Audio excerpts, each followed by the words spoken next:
Je suis Lucille Boulier, j'ai 32 ans et je suis la gérante de l'Instant Coiffure à Nogent-le-Fay. Et du coup, je vous présente mon apprenti. Donc moi, c'est Sarah Le Petit, j'ai 18 ans et du coup, je suis apprentie à l'Instant Coiffure de Nogent-le-Fay. Tu commences ou je commence? Non, vas-y. En fait, quand j'ai repris le salon, avant même que je reprenne le salon, l'ancienne propriétaire du salon m'a appelée pour me dire j'ai une petite jeune qui m'a appelée pour faire son stage de 3e au mois de décembre. Moi, je reprenais le 1er décembre et le stage commençait, je crois, le 12 ou le 13 décembre. Et du coup, elle m'a demandé si j'acceptais de prendre cette stagiaire-là. Au début, j'ai dit non parce que je me suis dit je commence tout juste le salon, je vais être débordée de travail, je vais pas avoir de temps à consacrer à Sarah du coup. Et en fait, au bout de quelques jours, je me suis dit j'ai l'opportunité de prendre quelqu'un, je peux pas lui couper l'herbe sous le pied comme ça, donc je l'ai rappelé en lui disant bah écoute, si tu veux, je te prends en stage. Et du coup, on s'est rencontrés la première fois pour signer la convention de stage. Et elle a commencé donc 2 semaines après moi mon ouverture. C'est comme ça que notre première rencontre s'est faite. Elle a fait sa première semaine, donc cette semaine de décembre. Et puis après, on s'est revus pour sa demande d'apprentissage 1 an et demi après. Moi, ça m'a totalement convaincue. En plus, ça s'est très bien passé du coup avec Lucille. Ouais, ça s'est bien passé. Un peu timide au début. Je l'ai pas vraiment entendu les 2 premiers jours. Et puis après, au fur et à mesure, elle était de plus en plus à l'aise. Tu t'es ouverte de plus en plus à moi, la clientèle. Et ça t'a convaincue d'être coiffeuse. Ouais. J'ai ressenti vraiment la passion dans ce que Sarah faisait, entreprenait. C'est pour ça qu'on lui a proposé de faire le concours des meilleurs apprentis trans parce qu'on sentait vraiment qu'elle s'impliquait dans ce qu'elle faisait, qu'il y avait du potentiel. Il manquait juste un peu de confiance en elle. Mais ça, je trouve que ça se travaille avec voilà, un peu de motivation des 2 côtés et puis de l'apprentissage aussi, de lui donner confiance en elle en lui faisant voir les choses. Qu'on lui faisait voir, elle arrivait très bien à le reproduire. Donc on l'a vraiment poussée à faire ça et ça a payé. Moi, je pense que mon moment préféré, c'est quand elle m'apprend du coup les choses. Ou si je fais mal, qu'elle me reprend, qu'elle m'aide. Par exemple, dans mes chignons que j'ai fait pour l'ALEMAF ou pour le projet chef d'œuvre, pour tout ça.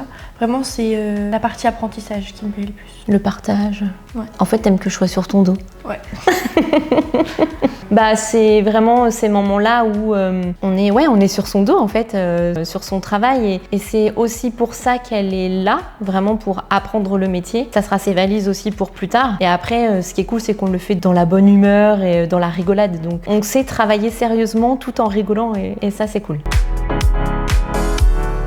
Je les ai beaucoup préparés ici, j'ai essayé de m'inspirer un peu de ce que je voyais un peu partout sur internet, etc. J'ai travaillé mon chignon un petit peu au CFA, c'est ma professeure qui m'a vraiment montré comment le chignon se formait. Ça a été beaucoup de travail ici. On a cherché déjà les idées, ce que Sarah voulait faire, dans quel sens elle voulait aller. Après, on a fait évoluer vraiment ses idées pour qu'il y ait l'effet waouh pour le concours. On s'est entraîné déjà sur des têtes malléables, neutres en couleur. Et puis ensuite, la couleur a été faite. On avait déjà vu du coup sur la tête malléable la coupe sans la couleur. Ensuite, on a fait la couleur sur la vraie tête malléable. Et Sarah a dû faire la coupe pendant le concours. Et c'est là en fait que ça fait waouh. C'est là qu'on se rend compte que l'un ne va pas sans l'autre. Quand on veut un réel résultat, une couleur peut mettre en valeur une coupe ou une coupe peut mettre en valeur une couleur. Et c'est ça qu'on a essayé de lui faire comprendre. Et t'as eu l'effet waouh, je pense. Et le jury aussi, donc c'est cool.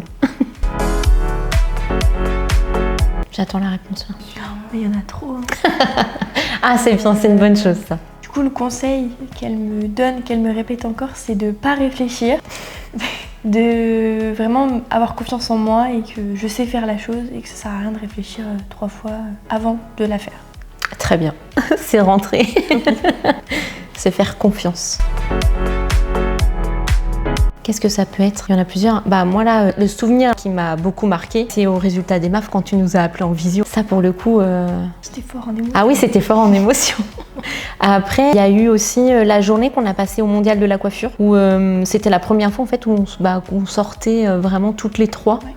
Pour aller sur un événement qui nous concerne en plus toutes les 3. Donc c'était une journée très très sympa où on avait vu du coup les championnats de France en même temps. Et ça, je pense que... C'est pas les championnats du monde? C'était le championnat du monde? Ah oui, c'était le championnat du monde, je dis n'importe quoi. Oui. Championnat du monde. Et ça fait un peu rêver en fait, où on s'est un peu retrouvés dans le concours des MAF en fait, à avoir des talents de dingue. Et ça pour moi, ça a été un moment fort aussi, partagé. Oui. Toi, c'est quoi? Moi, c'est l'appel... Quand tu nous l'as annoncé? Oui. Ouais. En fait, je les ai appelés juste après avoir eu les résultats. Je suis sortie de la salle, du coup, je les ai appelés en visio sur le groupe qu'on a. Et du coup, là, je leur ai annoncé que on allait à Strasbourg en juin. C'était très intense en émotion. Certaines techniques, comme déjà les mèches qu'elle m'a appris et qu'on n'a pas encore appris au CFA. Après, certaines astuces pendant les cours, certaines positions de la main, etc. qu'on apprend autrement au CFA. En fait, au CFA, on apprend la base et Lucille, elle m'apprend plus en profondeur. Du coup, moi, j'ai toujours voulu faire ça depuis toute petite. Ce qui m'a vraiment confortée, du coup, c'est mon stage de 3e, mon stage d'opération, en plus, qui s'est super bien passé vu que je m'entendais bien avec Lucille. Après oui, c'est clairement une passion. Je l'ai encore plus vu avec les MAF parce que je me suis fait plaisir à 100%.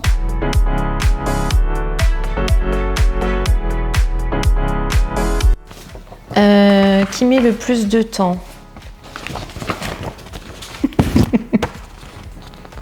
T'as mis quoi? Ah ouais, elle. Je mets pas beaucoup de temps à me coiffer moi le matin. Je fais rien à part ma frange. Ça dépend quand tu te fais tes boucles, quand tu fais tout ça. Oui, c'est vrai. Tu peux plus d'enfants. Nous deux alors. T'as mis quoi? Ouais, nous deux. Peut-être nous deux. Quand je me coiffe. Ça arrive pas souvent.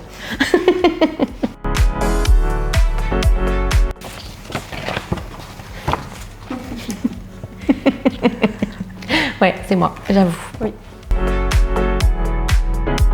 Oh. Sans aucun doute.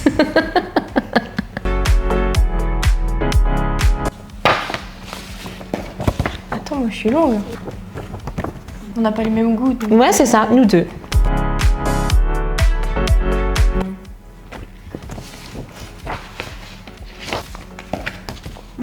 T'as mis quoi? Ah ouais? Moi je suis pas organisée du tout. Ouais, je me trouve pas très organisée forcément non plus. T'es plus que moi. Donc... Ça dépend pourquoi.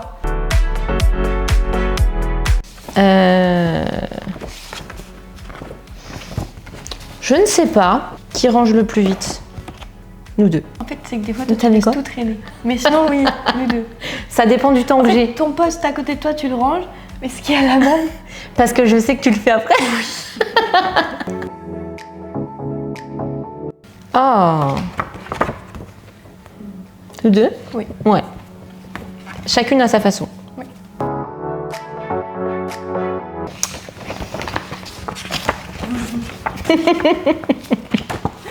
Oh non, non, non, non. C'est toi qui piques des bonbons dans la bouche toute la journée. Hein. Alors ici, c'est pas pour les enfants, c'est pour les gourmands. Ah non, t'abuses. Hein. Non.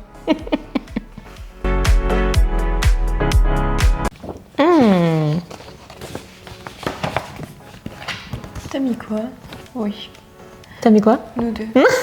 Les finitions, faut les revoir encore un petit peu. Hein. Pas sur les chines. Oui, sur les coupes, oui, mais pas sur les chines. Souvent, je veux que tout soit parfait. Un peu nous deux.